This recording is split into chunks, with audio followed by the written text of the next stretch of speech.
नमस्ते। आज का जो चलचित्र है वो तिलक के बारे में है, तो इसलिए पहले इस विषय पर बात करेंगे, जानेंगे कि बिंदी या तिलक क्यों लगाया जाता है।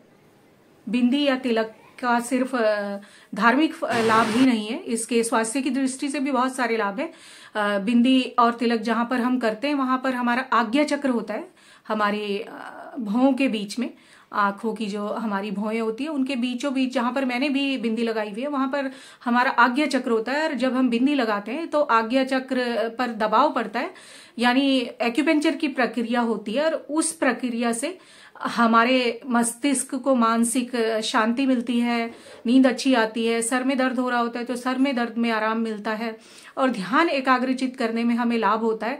और कुछ शोध ये भी कहते हैं कि कालांतर में तो ये चीजें तो इंसान समझ नहीं सकता था, उसके लिए इतना आसान नहीं था ये समझना कि भाई तिलक या बिंदी से हमें ऐसे भी लाभ होते हैं स्वास्थ्य संबंधी, क्योंकि विज्ञान के बारे में लोग ज्यादा जानते नहीं थे, तो उन्हें वैज्ञानिक तौर पर समझाना आसान नहीं था। इसीलिए हमारे जो धर्म गुरु थे या फिर पूर्वज थे वो तो बहुत ज्यादा जानते थे। हमारा जो धर्म है वो व्यवहारिक बहुत ज्यादा है, वैज्ञानिक बहुत ज्यादा है। विज्ञान तो बाद में शुरू हुआ है, हमारा धर्म तो पहले से ही विज्ञान पर आधारित है, विज्ञान पहले से ही हमारे धर्म में है। यानी कि तो हमारे जो धर्म गुरु थे वो जानते थे इस बारे में, तो उन्होंने ना इसे धर्म के साथ जोड़ दिया। और जब प्राचीन समय में कहा जाता है कि सम्मोहन की प्रक्रिया उस समय भी होती थी, अभी भी आपने बहुत बार सुना होगा कि हमें हो सकता है ये अफवाह भी होती होगी, पर बहुत बार हम खबरें सुनते हैं कि फला फला शहर में कोई व्यक्ति है और वो किसी से भी पता पूछता है, और उसके वो आप जैसे उसकी तरफ देखते हैं तो थोड़ी देर बाद ही भूल जाते हैं आपकी। उसके बाद जब आपको होश आता है, जब मतलब पता चलता है दोबारा से आप सुध बुध में आते हैं, तो आपको पता चलता है कि आपके पास जो भी धन था ना उस समय, आप जैसे ही उसके तरफ देखते हैं तो थोड़ी देर के बाद ही आप सब कुछ सुध बुध गंवा देते हैं। और जब आपको दोबारा से होश आता है तो पता चलता है कि आपके पास जो भी कीमती आपका जो वस्तुएं थी वो आपके पास नहीं होती, और आप ज्यादातर आप उस स्थान पर होते भी नहीं जहां पर पहले थे, आप किसी और स्थान पर ही होते हैं, और आपको कुछ समझ ही नहीं आता। बहुत याद करने पर भी आपको याद नहीं आता कि आपके साथ हुआ क्या है। यानी वो एक शून्य की स्थिति होती है, उस बीच आप एक शून्य में चले जाते हैं, और इस स्थिति को ना सम्मोहन कहते हैं अक्सर। तो लोग अक्सर कहते हैं कि भाई कोई इंसान है वो सम्मोहित करके लोगों को मतलब सम्मोहित कर रहा है और उनका सामान वगैरह लूट ले रहा है।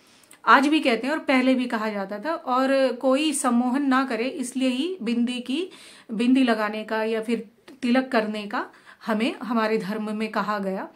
क्योंकि जो अब हमारा आज्ञा चक्र ढक जाएगा बिंदी से या तिलक से, तो अगर कोई हमें सम्मोहित करना भी चाहेगा ना तो उसके लिए ये प्रक्रिया इतनी सरल नहीं होगी, क्योंकि आज्ञा चक्र तो हमारा ढका हुआ होगा।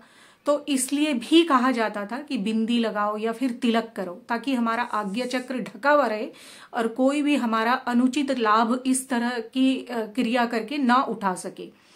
तो ये अभी भी इस विषय पर बहुत शोध हो रहे हैं, बहुत अध्ययन किए जा रहे हैं, तो अभी और जानना बाकी है। पर मैं तो मानती हूँ कि हमारा धर्म बहुत ज्यादा व्यवहारिक है और वैज्ञानिक तो है ही है।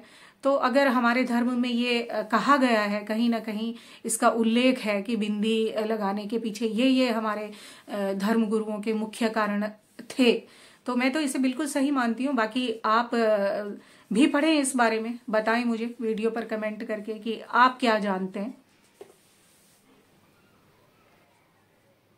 अब आज के चलचित्र की बात करते हैं। आप स्क्रीन पर जो ये बिटिया देख रहे होंगे, तनु रावत इनका नाम है, और काफी ये नाम कमा चुकी हैं उत्तराखंड से होने के कारण, क्योंकि मैं भी उत्तराखंड से हूँ।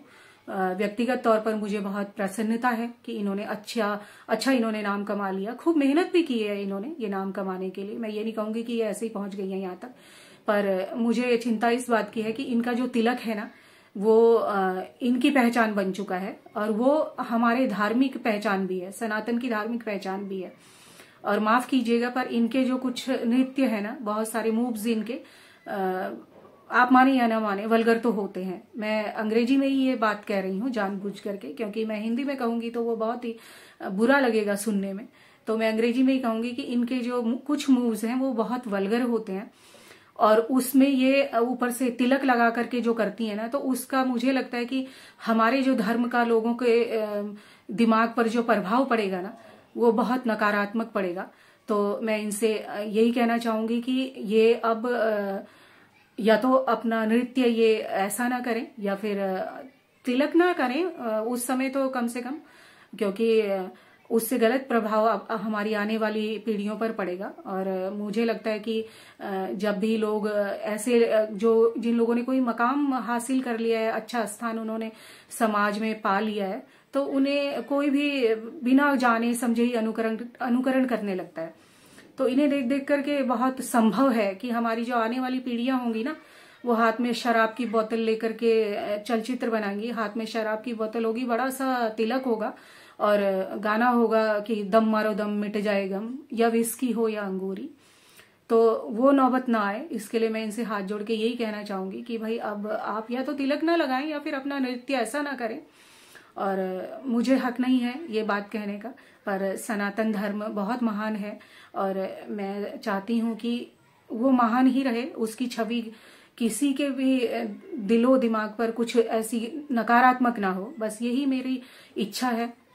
और आप सब मेरी बात से सहमत हो या असहमत हो तो मुझे वीडियो पर लिख करके अवश्य बताएं, और बने रहें मेरे साथ। मेरे चैनल को सब्सक्राइब करें, वीडियो को लाइक भी करें। आप सबका दिन और जीवन मंगलमय हो।